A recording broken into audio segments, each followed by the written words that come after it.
मी लगेच उठील.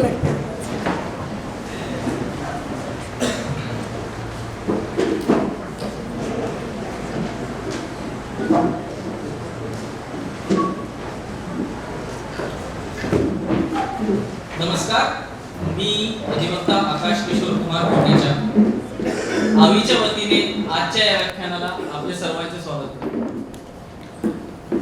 काही जणांच्या मनात प्रश्न असतील की मराठीत का बोलतोय. विषय इतका आहे की आजची तारीख आहे 27 फेब्रुवारी 2025.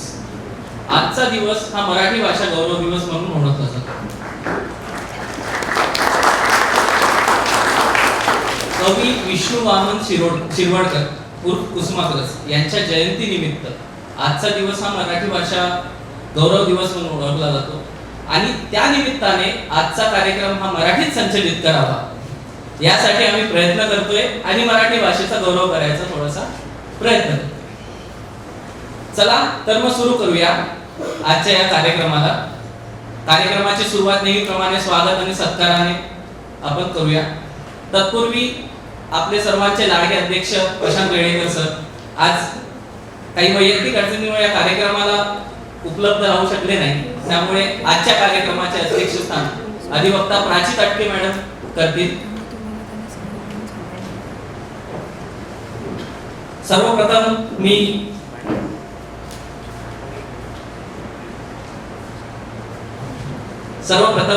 मी आपले उपाध्यक्ष अधिवक्ता विकास कोळेकर सर यांना विनंती करतो की त्यांनी आपल्या आजच्या प्रमुख वक्त्या माननीय न्यायमूर्ती रेवती मोहिते देरे मॅडम यांचा सत्कार करावा.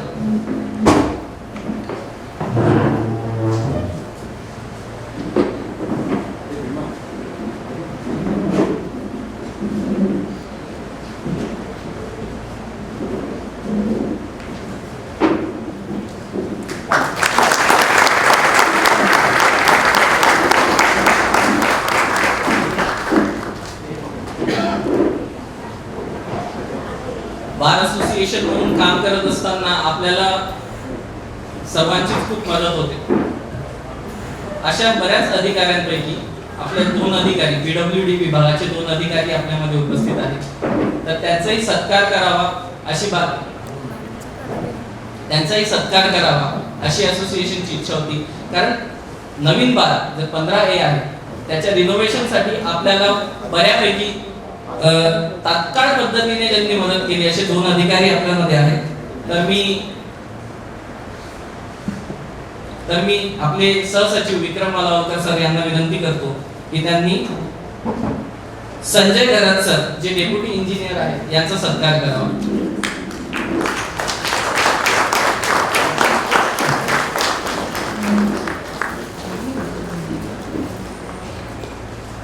मी आपले कमिटी मेंबर सुकुमार गणवत सर यांना विनंती करतो की त्यांनी Chandrashekhar Deshmukh sir section engineer आहेत पीडब्ल्यूडी चे त्यांचा सत्कार करावा.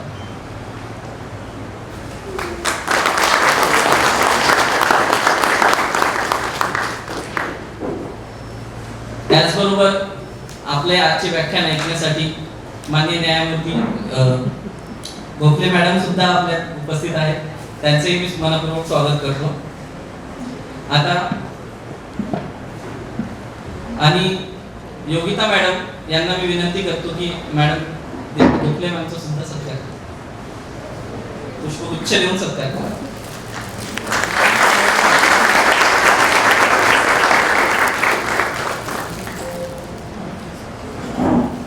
यानंतर मी आपल्या कार्यक्रमाच्या अध्यक्ष प्राची ताटके मॅडम यांना विनंती करतो की त्यांनी अध्यक्षीय प्रस्तावना आणि वक्त्यांचा परिचय करून द्या. धन्यवाद. नमस्कार and a very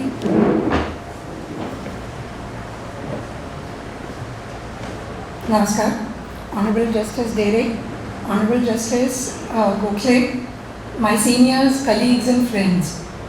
This is not just another gathering or an opportunity where we meet together. कारण आपण आवीचे अनेक कार्यक्रम करत आलेलो आहोत.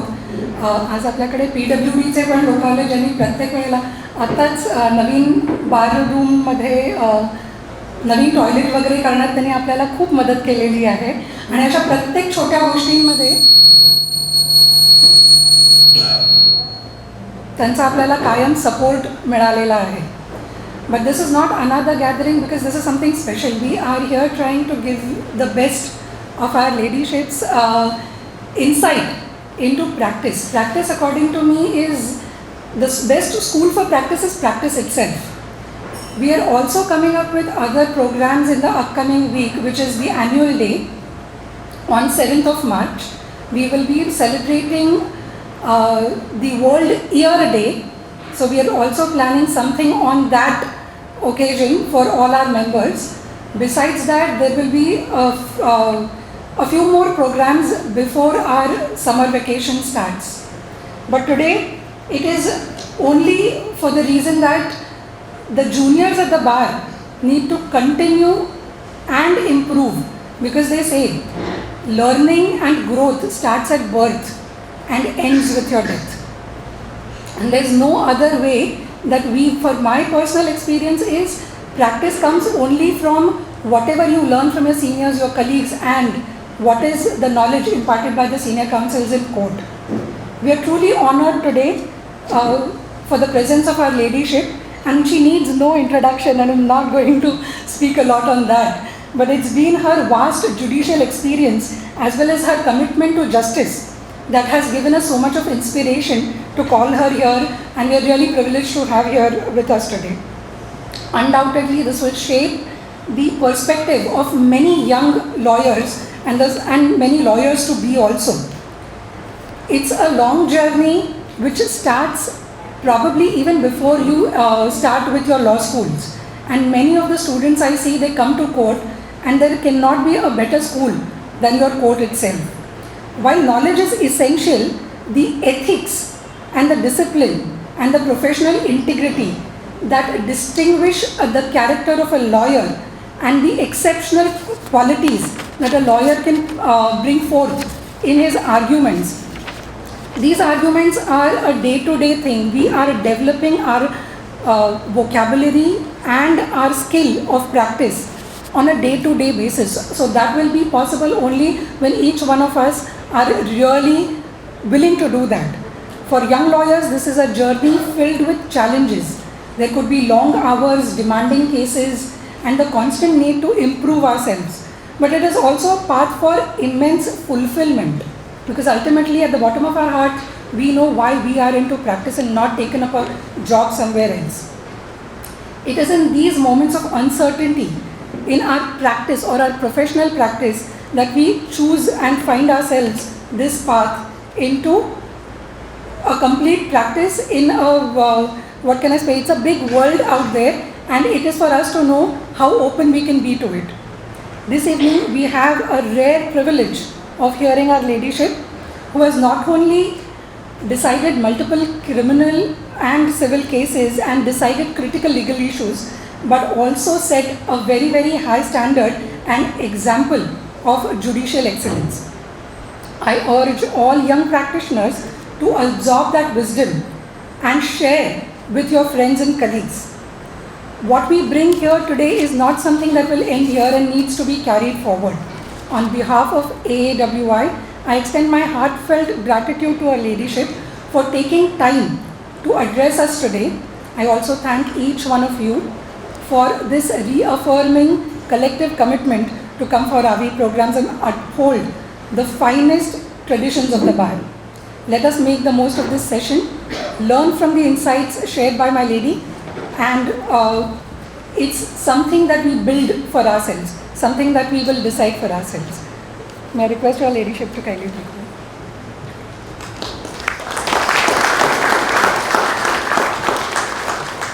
My colleague, Justice Gokhale, members of AVI, young lawyers who are all present here today, it gives me immense pleasure to see so many of you all.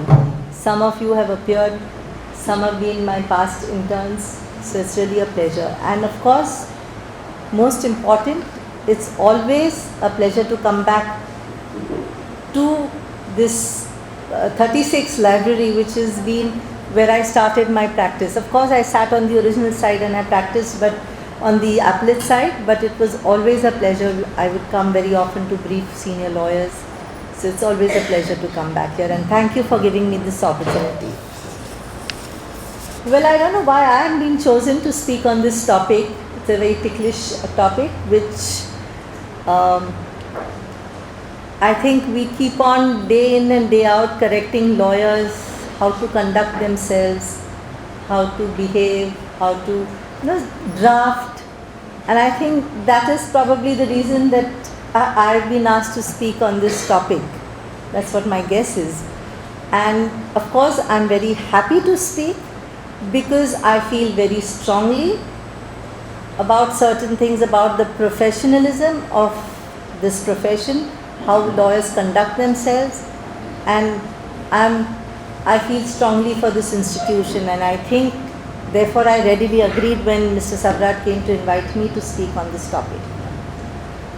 We all know that the legal profession is a noble profession because it requires a strong sense of commitment to justice, strong ethics, and dedication to serving people, whether members of the society, whichever kind of members of the society may be, underprivileged, marginalized, and so on. You're all aware of the legal hierarchy that we have. We have the district judiciary, we have the High Court and the Supreme Court. I will start from the district court because I think that is also extremely important, because lawyers don't know how to conduct trials. I'm extremely sorry to say, but when we come across, when we hear appeals, I feel pain, because when I see that there is the kind of questions that are asked in cross-examination, and I think trial courts are the backbone of our justice delivery system. And it's the first interface that a common man has with the justice system. It is the face of the judiciary for a common man. It's the first interface, as I said. Therefore, it is imperative that the foundation has to be strong and robust, because no structure can function or sustain unless its foundation is strong. It is said that a tree won't stand tall unless its roots are strong. In the justice delivery system, the trial court lawyers play an extremely, extremely important role, because that's where the foundation of the case is laid. According to me, and I'm sure everybody would agree, that trial court lawyers are the true architects, or to say sculptures of a case. How you build the case in the trial court, if it is done well, you will succeed in the higher courts. But if the foundation itself is extremely weak, however big a lawyer you may give in the High Court, Supreme Court, there's nothing that lawyer can do. So how important it is to conduct a trial, that is what I want to give you a few tips. So therefore, it's a huge responsibility on lawyers. I have seen lawyers who have just barely come out of their college, and a case comes to them and they think they know it all, and they go to the trial court and the life of the client is ruined. Even a good case can be ruined. Don't take up the case unless you have the experience, because you're not doing disservice only to your client, you're doing disservice to everyone. It is the fate of your client which is in your hands, and therefore preparedness is extremely, extremely important. When you get a case, for example, to conduct a trial, first I'll go to the trial court, then I'll come to the High Court. When you get a case, the first important thing for each one of you is to read the brief from the first page to the last page. You read it once, read it the second time, your perspective changes. You start asking questions. You have to, now if there are eyewitnesses, why was this eyewitness has seen the incident? So you will see the discrepancies if they are there between 2-3 eyewitnesses, whatever is there, make notes. So your chart sheet is really your Bible. You have to go through it in detail. Now what happens is, you have to, when you read the papers, you have to know what is your defense. Without knowing the defense, without knowing what the next witness is going to say, who is going to say, you just start cross-examining. sometimes it so happens that the prosecutor, if he has not studied his matter, does not bring certain things on record in the examination in chief, which is brought by the defense lawyer, thereby completely ruining the case of the accused. So, in cross-examination, they always say you must know where to stop. And where to stop is as important as what to ask. So, therefore, once you get your admission, you don't get carried away that you just keep on cross-examining. And understand, it's not the length of the cross-examination, but it is the content of what you ask. As typically, I am telling you out of my own experience, I was arguing an appeal before Justice Stiffness over here in the division, before the division bench. And the cross-examination ran into pages and pages and pages. So the judge asked me, this must be a Bombay matter, because the whole thing is, generally there is a thing that Bombay lawyers just go on asking questions, if not this, if not that. So they're completely contradictory questions that are asked in cross-examination. You work with a Mufassal lawyer. Just see the kind of cross-examination that they do in districts also. To the point, crisp, and they know where to stop after they get their admission. It's not the length, but the content, as I said, of the cross-examination. So, you must know what you're driving at, what is the purpose of your cross-examination. Maybe there's an alternative defense that you're taking, but you must study your matter well. Sometimes when you ask your client, when you're taking instructions, you may ask your client why this witness has deposed against you. He may tell you things which according to him are important. Let him speak. But something which is not important to him may be important for you in your cross-examination. But I don't see any lawyers these days making notes, even during the cross-examination, why this witness, whether he had inimical relations, whether there are past cases. So this is an important factor which has to be borne in mind. The other important thing is visiting the spot of incident. Now it has several important reasons why you must do it, because suppose an incident has taken place here. The person is sitting in that room. He says, I saw the incident.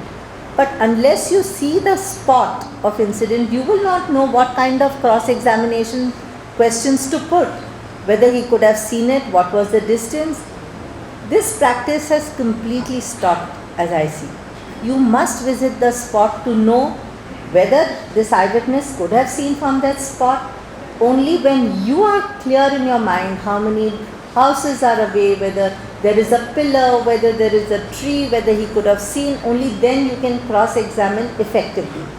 And therefore, it's important to study the charge sheet well. Medical evidence. Medical evidence is as important. How many of you have opened Modi's jurisprudence, Parekh's jurisprudence, to just see assault is by a stick? The injury certificate is sharp-edged weapon. Is it possible? See, you don't know that with a stick an incised injury will not be possible.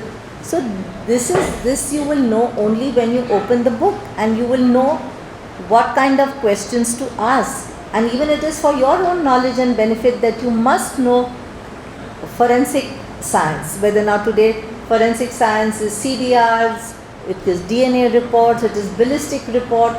Now if a ballistic expert is examined by the prosecution to prove that a particular bullet was fired from a particular weapon, what kind of questions will you ask if you don't study what is ballistic science, what are rings, how does the residue, where does it come, when you fire, where does the residue comes on your hand? You will not be able to ask questions.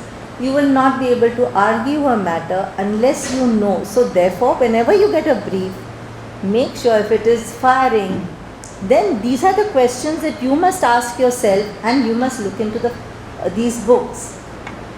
As I said, in cross-examination, what not to ask is extremely important, and not just go and get carried away and just keep on asking questions. Now again, another important thing in cross-examination is suggestions. Unless you lay the foundation, suggestions are there is no way you can move forward. Omissions, not brought on record. Contradictions, not taken, not proved through the investigating officer. These are all integral part of a trial, and unless you understand that, you will not be able to even argue and appeal effectively. So in fact, I always feel that everyone who intends to practice on the criminal side must work in the trial court to understand the niceties and go attend the trial, so that what is cross-examination, what are omissions, contradictions, only then you will be able to understand. Another important factor is 313. You have to know what is your defense. If you have always seen, the last question is, तुम्हाला काय सांगायचंय का? Do you want to say anything more? The poor accused, you have not told him, so he says no, nothing. But you can, 313, all of you know, is of importance. What is your case has to be mentioned in that question itself. You must tell him what to ask. Sometimes we are searching where, what is the answer given, because every answer under the 313 is also important. Somewhere down the line you may get the answer there. It's completely contradictory to what the suggestions are. So your case has to be, when you take up a case, analyze everything and decide how you are going to conduct the case. What defense to take, what is to be done. Take for example presumptions. In cases pertaining to dowry death or POXO cases, there are presumptions. How would you rebut the presumptions? So the burden shifts on the accused. So these are factors which must weigh with you when you ask these questions and when you decide what your defense strategy is going to be.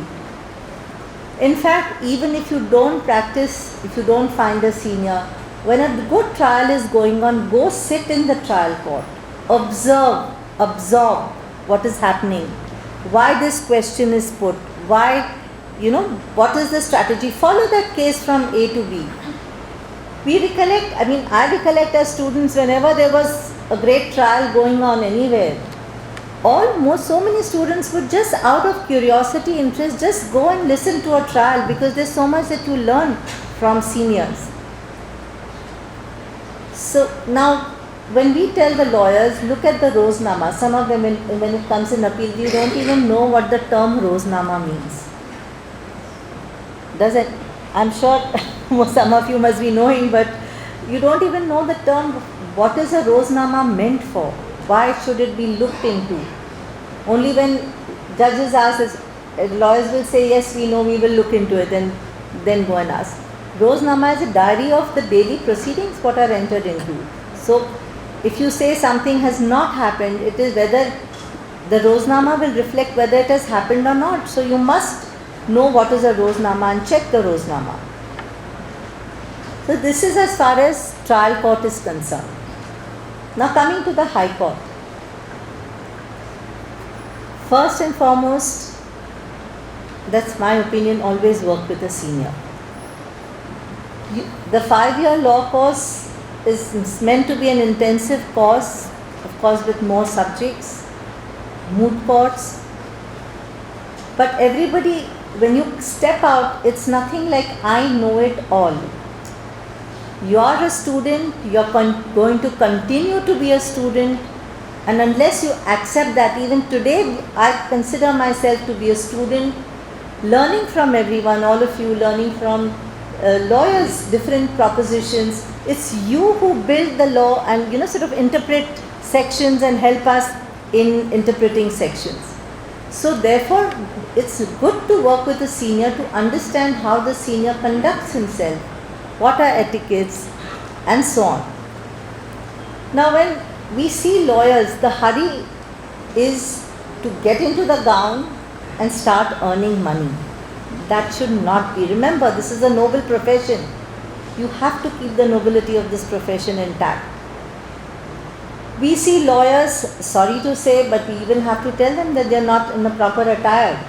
I mean, I am telling you because you all are all young, and the fact that you have come here and will learn from whatever little tips we are able to, or what I am going to say.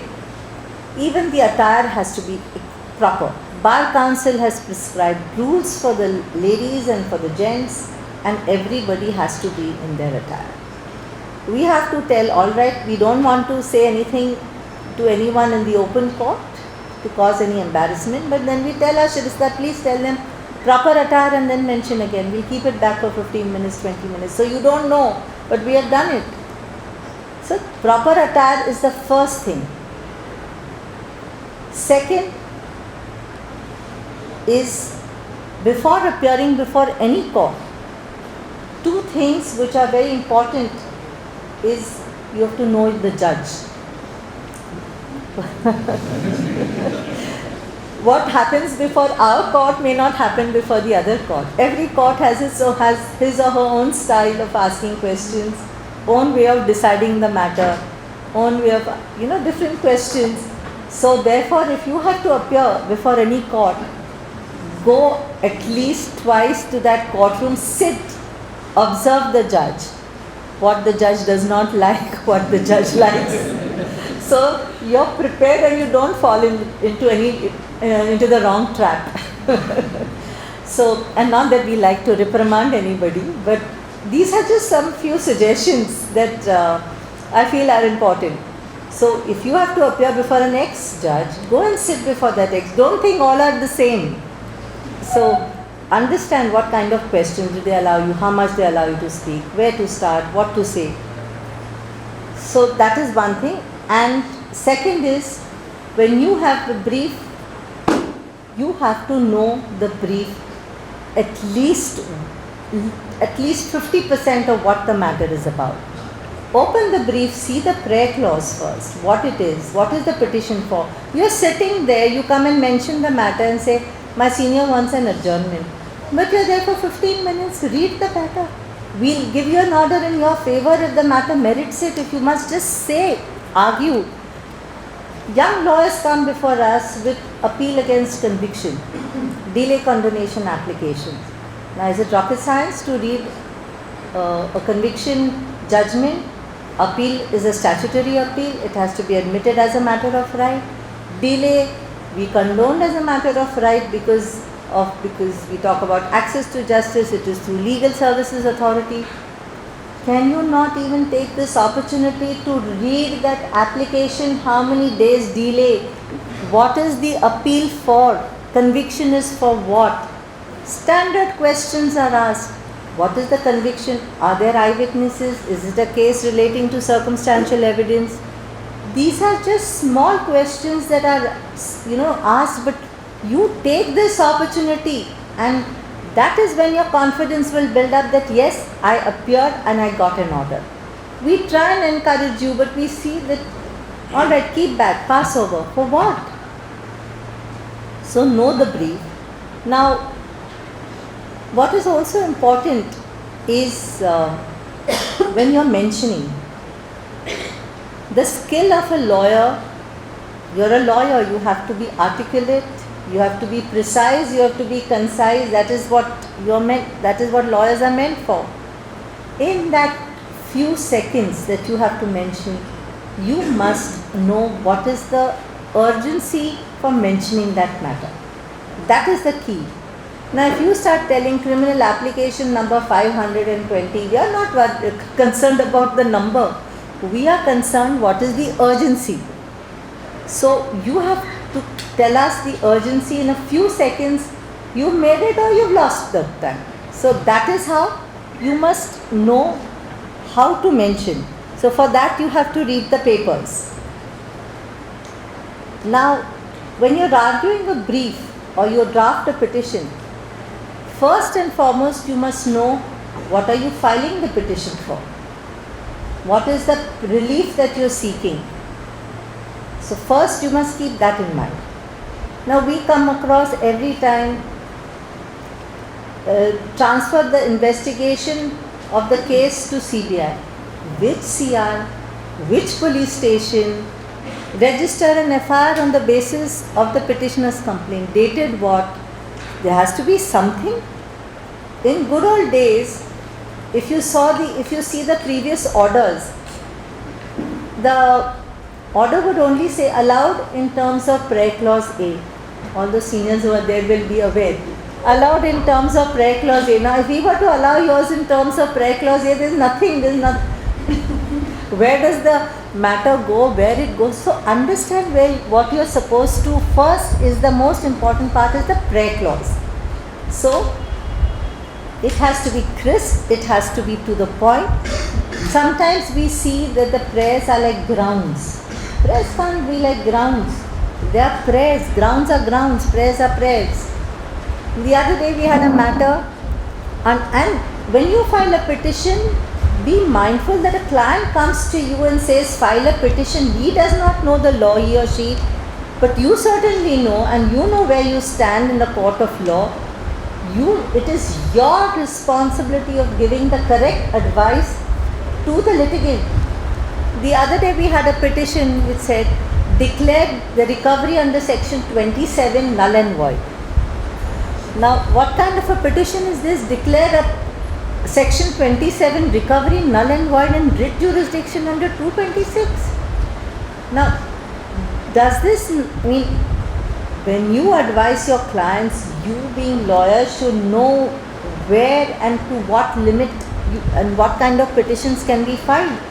So therefore it's important that your prayers have to be drafted properly, and your writ petition, of course you have the benefit. In good old days we used to dictate petitions and file them.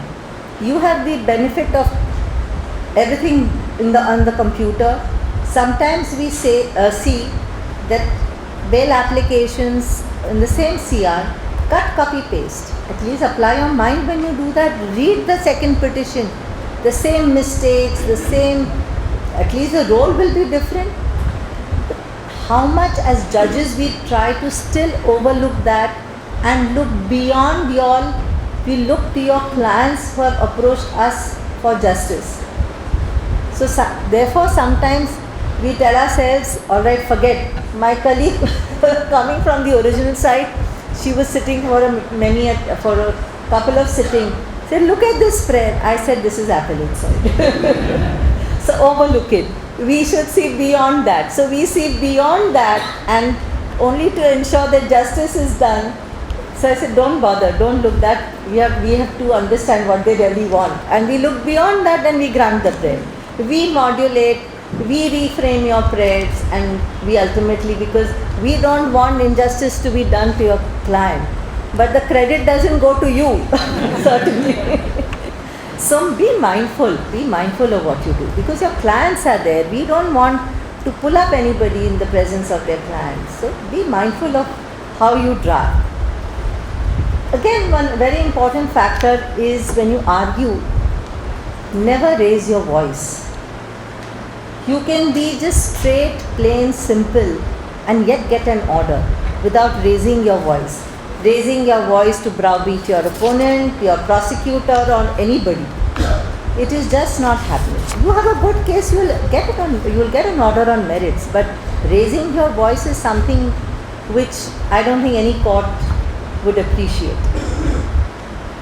Remember that you are an officer of the court, and that is the most important thing. You may lose a client, but do not lose the faith that the court has with you. In our times, the judges would tell us, be strong on your facts. So we had our facts on our fingertips. Of course, we didn't rely on memory. You have the first page where you write everything. Date of incident, FIR on so-and-so page, impugned order on so-and-so page, PW1, name, which page, which exhibit, post-mortem on which, depending on whether it's a bail application or an appeal. Here when we ask, everybody will start struggling and looking at their papers. You have your iPad, you will go rolling up and down, up and down, up and down. We are faster than, turning to the pages. But that is because keep something which has all the details on the first page, that you don't look like you are lost, though you know. Have your preparedness, preparedness has to be there. Courtroom etiquettes, extremely important. Even if we, of course, VC is the modern way of, if you are unable to come, we heard parties on, lawyers on VC. But that doesn't mean that the decorum does not have to be maintained. Decorum, whether in court or on VC, has to be maintained. It is an extension of the court. You can't sit in the park and argue a matter. We've seen many more things, but I'm refraining from saying that. But maintain at all times the decorum of the court. Be courteous, even if the prosecutor is there. All right, they may say no, they may not agree, but you must be courteous even to the prosecutor. They have briefs, they are dealing with 15, 20 briefs at a time. Last minute they get briefs. All right, if they ask for time, it's not an end of the world. Of course, we are there to take care, but be courteous to them. Remember, there is no shortcut to success, and there is no substitute for hard work. This profession, there is only, if you want to make it, it is only hard work and hard work. You have seen how much one has to read.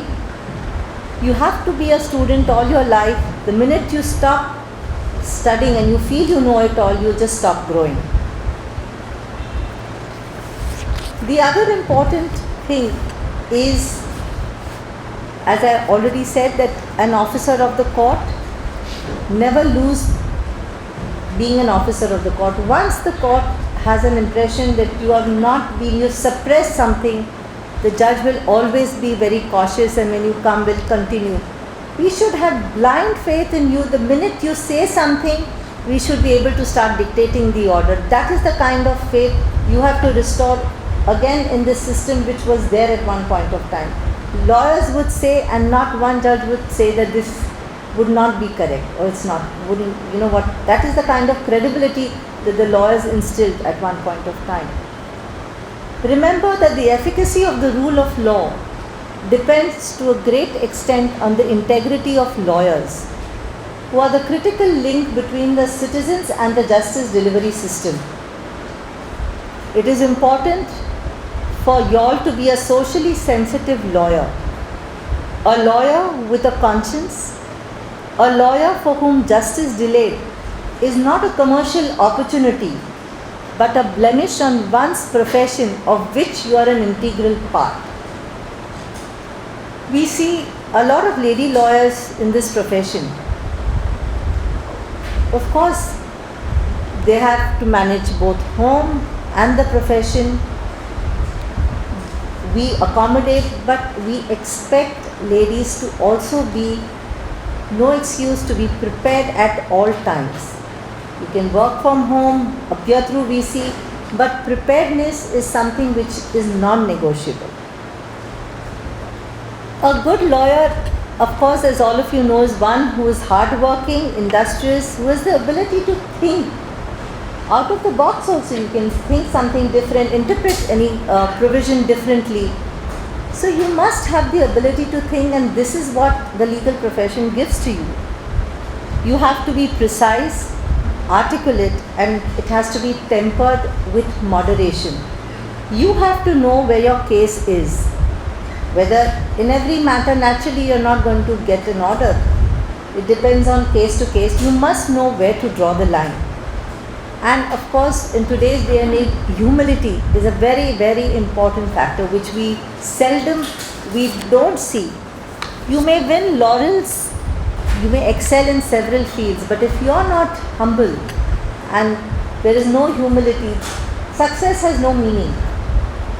If you have seen in the corridors, which all of you must have seen outside MC Chagla's bus, there are certain the words at the base of their statue. It says, a great judge, a great citizen, and above all, a great human being. So these are the words that each one of you must remember. See, you all have to understand that you are in this majestic court, a court which has produced stalwarts, great lawyers, and all these portraits that adorn these walls, all of them were great lawyers and have contributed a great deal to this profession. All of them, apart from being excellent in their work, were all had a great humility. I remember some of the lawyers, when young lawyers would appear, they would say, not oppose, not be, aggressive towards them. Let them argue, and at the end of it, they would compliment that how well he or she argued before the judge. That's the kind of lawyers, most of them, we heard, all of them were always encouraged juniors. Now, another important thing is, which may seem very trivial to some of you, is offering a seat to a senior. Now, it may just seem, it's just offering a seat to a senior, but it goes down in the values and the traditions that the legal profession has. Certain traditions of the bar, of the courts, are the soul of the profession, and it should be followed and should be continued. Our legal profession is steeped in centuries of tradition and have long stood as guardians of justice, ethics, and mentorship. Small and meaningful gestures go a long way. They reinforce the profession's values and symbolize the respect and camaraderie that lie in the heart of this profession. Offering a chair is a testament to its foundational principles of respect, integrity, and humility. Because legal profession ultimately is more than just individual ambition. It is a call which is rooted in service to justice and humanity. I recollect I was a lawyer when I was practicing, and a senior lawyer, Mr. Ramjet Malani, had come for a matter. He was standing, so obviously I stood up and I said, "Sir, please take a seat. You sit down here." So he told me, "Young lady, I may be old, but I have not lost my chivalry." I will never forget this. But with coaxing, and finally, somebody else got up and then he sat down, but he didn't take my seat. But these are the kind of people that were there in this profession. So these traditions have to be maintained. It's a unique relationship that the seniors and junior members of the bar have, which is central to its greatness. Seniors are the custodians of wisdom. They inculcate values of integrity, diligence, and unrelenting commitment to the cause of truth. They inspire, they guide, they lead by example, and build and teach ethical commitment to the youngsters and culture of respect. In return, juniors are expected to embrace all these values and traditions. Together, all must ensure that the professional standards are upheld at all costs across the next generations. Today, this sacred bond between seniors and juniors may be at risk, because that commitment, that respect that juniors ought to give to seniors, or the way they have to conduct themselves with the seniors, is somewhere done. And this, as I said, it may start as you may think it's very trivial. What is there in offering a chair? Don't you at home offer chair to your seniors, to your parents, to your grandparents? It's just an extension of what you do. It is just your culture, your respect, what you show to the seniors. And this respect should go beyond courtrooms to maybe canteens, to even chambers, because they symbolize courtesy and respect. It is an acknowledgement of the sacrifices the seniors have made, the hard work, the legacy that leave behind for everyone. Today, the thrust is mainly on personal ambition rather than collective values. And there somewhere one needs to understand where, yes, it is not wrong to be ambitious. Everybody wants to work to make a living, but don't forget the nobility of this profession. It is just not called a noble profession for nothing. And I think it's a responsibility of the bar associations, law schools, and senior advocates also to lead by example so that they leave the best traditions for the new generation. Let us let us reignite these professionalism and ethical conduct when you're dealing with your seniors. For me, every space, every physical object are symbols of dedication, discipline, and relentless pursuit of justice. As I said, all these portraits that adorn this very hall have left a great legacy for the future generations. And just looking at them, you must read about them, read in what way they have contributed, and carry on the traditions.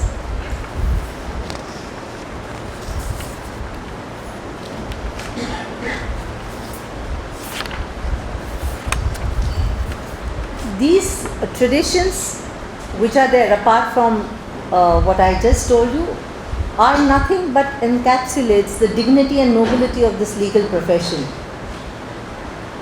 Now, for me, who is a truly qualified lawyer, anonymous writer had very well said, he is one who resembles a seamless garment, one who is ready to work hard, has legal knowledge, forensic skills, professional ethics, courtroom etiquette and manners, and humaneness all blended in one. There are some who may scoff at the idea that manners and etiquette have anything to do with courtroom advocacy. But if you were to undertake a list of the truly great advocates of the past 100 years, you will find one common thread between them all. They were all intensely individualistic, but each was a lawyer for whom courtroom manners were a key weapon in their arsenal. Their performance was characterized by coolness, poise, graphic clarity, without shouting or ranting, and without baiting the opponent or the judge. And I think this encompasses so beautifully what an ideal lawyer should be. And we've had these lawyers in the past, and I think this is the kind of qualities that a truly good lawyer must have. The legal profession, as I said at the beginning when I started, is a noble profession. Keep its nobility. Most of our freedom fighters and social reformers were lawyers who have led and brought about great changes in our society, and as a result of which we are all here today. They shaped our laws, they gave back to the society in one way or the other. Remember, law's nobility as a profession lasts only as long as the members maintain their commitment to integrity and service to the community and society. As members of the legal profession, everyone has a solemn responsibility to uphold the highest standards of professional ethics. Our profession is built on trust, integrity, and commitment to justice.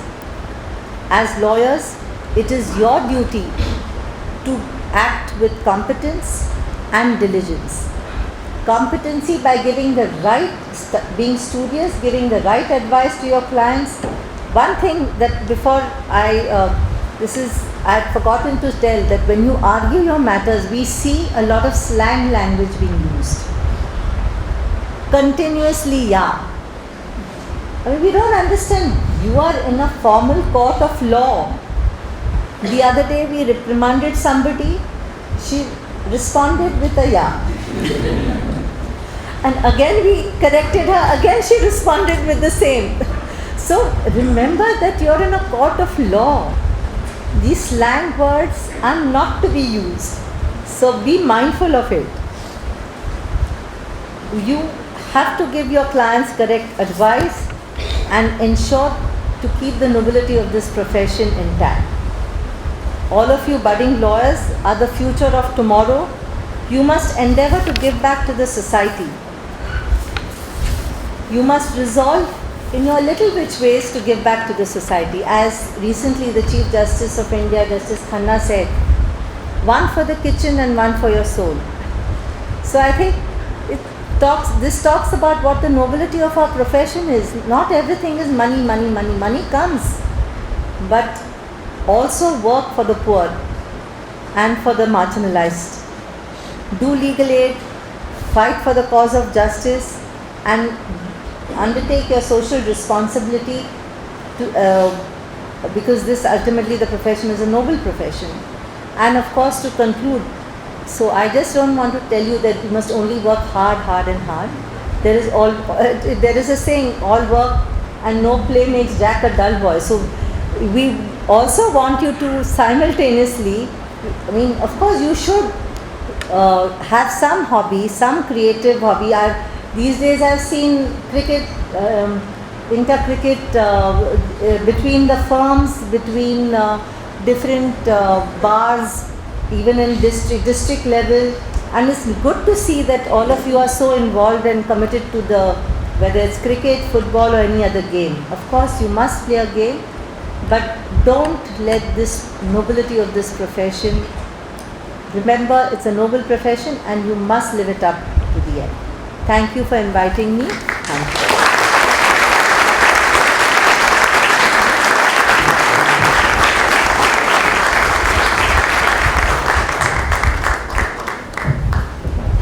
धन्यवाद madam.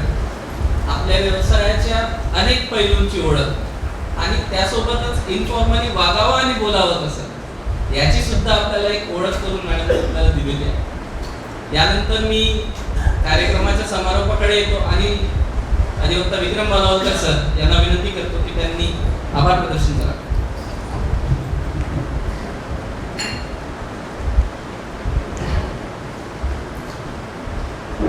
न्यायमूर्ती महोदया श्रीमती रेवती मोहिते डेरे, न्यायमूर्ती महोदया श्रीमती नीला बोलते, वरिष्ठ विधिज्ञ आणि अन्य सुविद्य माझ्या वकील बंधू आणि भगिनींनो, आज मराठी भाषा दिवस गौरव दिवस आहे, त्यामुळे आभार प्रदर्शन सुद्धा मला मराठीत करण्याची जबाबदारी माझ्यावर आहे.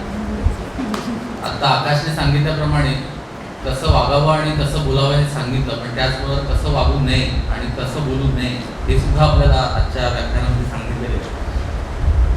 आपल्या असोसिएशनच्या विविध प्रश्नांच्या प्रसंगी किंवा विविध समस्यांच्या प्रसंगी नेहमी आपल्याला आपुलकीने आणि सुहास्य वदनाने ज्यांच्या चेंबर्सची दार उघडी असतात, म्हणजे मुद्दाम मी हा उल्लेख करतोय कारण 15A मध्यंतरी बारूंचं बरंच मोठं काम हे ज्या गतीने आणि ज्या प्रकारच्या गुणवत्तेचं काम झालेलं आहे, आज आपण मुद्दाम आपल्या PWDच्या अधिकाऱ्यांचा सत्कार केला, पण त्या सर्वांच्या मागे म्हणजे आपल्या असोसिएशनच्या मागे राहत गंभीरपणे आपल्याला मॅडमची साथ लाभली आणि त्यामुळे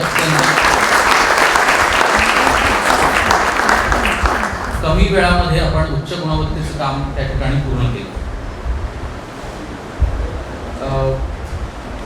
मी त्यांचे विनम्रपणे आभार मानतो कारण व्यस्त दिनमान असून सुद्धा आपण जेव्हा या व्याख्यानासंबंधी अगदी काही दिवसांपूर्वी त्यांना विचारलं त्यावेळी त्वरेने त्यांनी होकार दिला आपल्याला आणि आजचा हा व्याख्यानाचा कार्यक्रम पार पडला. ज्याप्रमाणे एखाद्या नवख्या मुलाला एखाद्या घनदाट जंगलातून वेगवेगळ्या पायवाटा असतात, पण दाखवतो एखादं मार्ग एकदम दाखवतो की इथून आपल्याला असं जायचं आहे, त्या तऱ्हेने आजचं व्याख्यान अत्यंत सोप्या शब्दांमध्ये पण खरं म्हणजे कोर्टक्राफ्ट ज्याला म्हणतात की जे कित्येक दशकांच्या रिगरस प्रॅक्टिस नंतर एखाद्याला प्राप्त होतं किंवा लाभतं, ते कोर्टक्राफ्ट अत्यंत कमी वेळामध्ये आपल्याला आज किमान कळलेलं आहे की कशा प्रकारे हे असतं. त्याच्यानंतर ट्रायल कोर्टचं महत्त्व अधोरेखित करताना उलट तपासणीबद्दलही त्यांनी अत्यंत महत्त्वाच्या गोष्टी नमूद केल्या आहेत. ज्युनियर्सना जबाबदारीची जाणीव करून देतानाच खरं म्हणजे सिनियर्सना त्यांनी आरसा दाखवलं की कशा तऱ्हेने आपल्या ज्युनियर्सना काही गोष्टी सिनियर्सनी ऑलरेडी सांगायला हव्यात. तयारी कशी असावी याबरोबरीनेच आपली भाषा, आपली भूषा आणि विरुद्ध बाजूबरोबरचे आपले वर्तन याबद्दल सुद्धा आजच्या व्याख्यानात आपल्याला गोष्टी ऐकायला मिळणार आहेत. चहापानाचा आस्वाद घेण्यापूर्वी या व्याख्यानाला उपस्थित राहिलेल्या सर्वांचे मी आभार मानतो. ते यशस्वी करण्यासाठी ज्यांची साथ आपल्याला लाभली त्या सर्वांचे आभार व्यक्त करतो आणि माझं